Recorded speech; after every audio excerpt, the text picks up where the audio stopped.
Bonjour et bienvenue à tous dans cette toute première vidéo. Aujourd'hui, nous allons commencer à résoudre des équations de base en rappelant ce qu'est une équation et les techniques de résolution.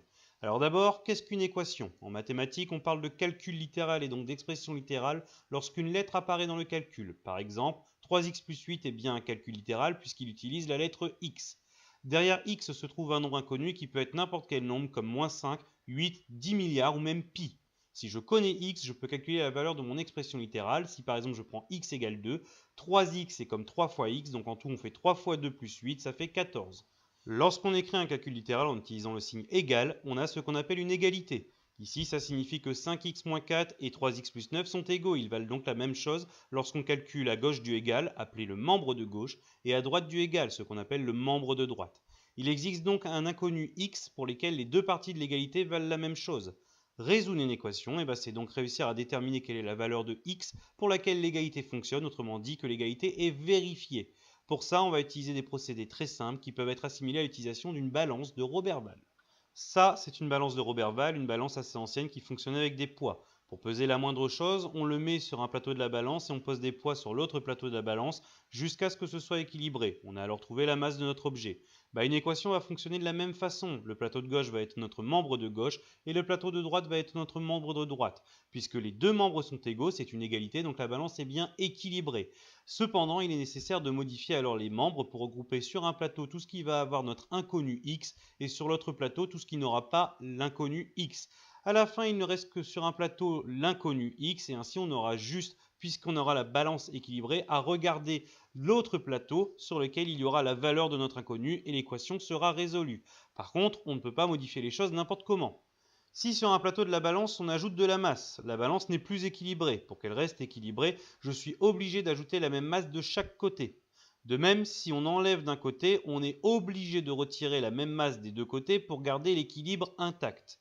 Cela marche aussi pour la multiplication. En multipliant la masse d'un côté, on déséquilibre complètement la balance et il faut donc faire de la même chose sur l'autre plateau. Et enfin pour la division, c'est la même chose. À partir du moment où on touche à un membre de l'égalité, je suis obligé d'effectuer l'opération de l'autre côté. Grâce à ces techniques opératoires, nous pouvons résoudre les équations qu'on nous donne. Donc on va prendre quelques exemples pour cette première vidéo. Pour commencer, on nous donne x plus 7 égale 11. Donc ça veut dire qu'un nombre inconnu plus 7 va donner 11. C'est assez facile de tête, pas besoin de gros calculs. On peut faire une soustraction ou une addition à trous dans notre tête. Mais on va voir comment on rédige. On regarde de gauche à droite notre équation. Notre but, c'est de mettre d'un côté tout ce qui va avoir des x et de l'autre côté tout ce qui n'a pas de x. X, il est du bon côté. Mais par exemple ici, plus 7, il n'a rien à faire là. Il n'a pas de x. Donc il ne doit pas être du côté des x. Il va falloir le faire disparaître. Et pour annuler un plus 7, on va soustraire par 7 parce que plus 7 moins 7, ça fera 0.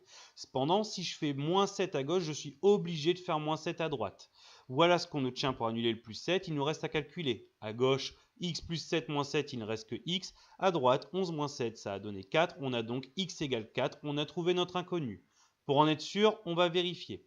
La vérification est recommandée pour être persuadé que notre solution est la bonne. Pour vérifier une équation, on reprend notre énoncé de départ et on calcule chaque membre séparément en remplaçant le x par ce qu'on a trouvé. Ici, il n'y a que le membre de gauche qui a des x, donc on va remplacer. On avait x plus 7, en remplaçant ça donne 4 plus 7, ça donne 11, l'égalité est donc vérifiée. Nous sommes sûrs de notre réponse et on met une phrase réponse.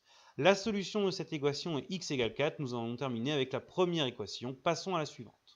Second exemple, cette fois nous avons x moins 15 égale 9. On peut trouver de tête encore une fois, mais on va voir comment on rédige. On regarde de gauche à droite, le x il est au bon endroit, mais le moins 15 il n'a rien à faire là. On va donc l'annuler en faisant plus 15, mais si je fais plus 15 à gauche du égal, je suis obligé de faire plus 15 à droite pour garder l'équilibre. Voilà ce qu'on doit calculer. À gauche, moins 15 plus 15, ça fera 0, et on calcule à droite, on obtient x égale 24, c'est la solution qu'il va nous falloir vérifier. X moins 15 en remplaçant x par la solution, ça fait 24 moins 15, ça donne 9, on est sûr d'avoir bon. Et on n'oublie pas notre petite phrase réponse, la solution de cette équation est x égale 24. On passe maintenant à la multiplication. Donc troisième exemple, ici on a 5x égale 30. Encore une fois, opération à trous, je peux trouver blablabla, mais on va voir mathématiquement.